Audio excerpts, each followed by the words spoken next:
In the vibrant college town of Athens, Georgia, the trails winding through the University of Georgia's lush campus often echoed with laughter, conversations, and the rhythmic sound of sneakers hitting the ground. These trails, a favorite for students seeking solace or fitness, were part of the routine for 22-year-old nursing student Laken Riley. Ambitious, compassionate, and full of life, Laken was just weeks away from achieving her dream of becoming a nurse, a goal she had worked tirelessly toward. But on the fateful morning of February 22nd, 2024, those trails bore witness to an unimaginable tragedy. Laken's routine run, an activity she cherished, turned into a sequence of chilling events that would shatter the hearts of her family, friends, and an entire community. What followed was a horrifying murder case that would reveal the dark and sinister intentions of a stranger lurking in the shadows. The morning began like any other. At 8:55 a.m., Laken texted her mother, Allison Phillips, a simple yet heartfelt message. "Good morning. About to go for a run if you're free to talk." As always, Allison responded quickly, and the two shared a brief phone call at 9:03 a.m., chatting about life and plans for the day. Unbeknownst to them, this would be their final conversation. Laken, with her usual determination and energy, set out for her run. She carried her phone in her left hand, listening to music and tracking her progress on her Garmin watch. At 9:05 a.m., she was captured on a trail camera, jogging confidently toward the intramural fields. But just moments later, her world shifted. At 9:11 a.m., Laken used the SOS feature on her phone to call 911. A brief connection was made, but the call was cut off before the dispatcher could respond. The dispatcher attempted to call back twice, but received no answer. Laken's Garmin watch, a silent witness to her final moments, recorded the chilling detail that her heart stopped at 9:28 a.m. The serene beauty of the trail had become the backdrop for an unthinkable crime. As the morning progressed, Laken's mother, Allison, began to worry. Text after text went unanswered, and her calls were met with silence. "You're making me nervous," Allison wrote at 9:58 a.m. "Not answering when you're out running. Are you okay?" Back on campus, Laken's roommates, Lily Steiner and Sophia Magana, grew concerned when she didn't return as expected. By 12:05 p.m., they reported her missing to campus police, sparking a frantic search. Officers combed the area, their sense of urgency growing by the minute. The discovery came at 12:38 p.m., just 65 feet off the trail. Laken's lifeless body lay in a wooded area, hidden from plain sight. She had sustained significant blunt force trauma to her head, with injuries so severe that they caused brain bleeding.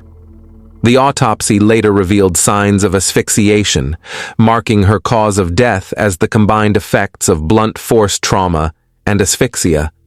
The vibrant young woman who had once brought joy to so many was gone, her life cruelly and senselessly taken. The investigation into Laken's murder was swift and thorough. Authorities quickly identified 26-year-old Jose Ibarra as a person of interest. A migrant from Venezuela, Ibarra had entered the U.S. illegally in 2022. His presence on campus that morning was captured on surveillance footage, showing him heading toward the intramural fields shortly before the murder. Police noted scratches on Ibarra's arms, a clear sign of a struggle. DNA evidence sealed his fate. Samples taken from under Laken's fingernails matched Ibarra's profile, with a probability of error so minuscule it was nearly impossible to refute. Additional evidence painted an even darker picture. Ibarra was seen discarding a bloodied jacket and disposable gloves near his apartment on the morning of the murder. Testing confirmed that both items carried Laken's DNA. In November 2024, Jose Ibarra stood trial for the brutal murder of Laken Riley. Opting to waive his right to a jury trial, Ibarra's fate rested solely in the hands of Superior Court Judge Patrick Haggard. The prosecution presented a compelling case, detailing how Ibarra had stalked the trails that morning, preying on vulnerable women. Witnesses described the physical evidence in harrowing detail. Laken's injuries, described by the medical examiner, painted a picture of a violent and unrelenting attack. Ibarra's defense attempted to cast doubt on the DNA evidence, questioning the reliability of newer forensic methods. However, experts testified with unwavering certainty, solidifying the case against him. On November 20th, 2024, after 4 days of testimony, Judge Haggard delivered his verdict. Ibarra was found guilty on all charges, including malice murder and felony murder. He was sentenced to life in prison without the possibility of parole.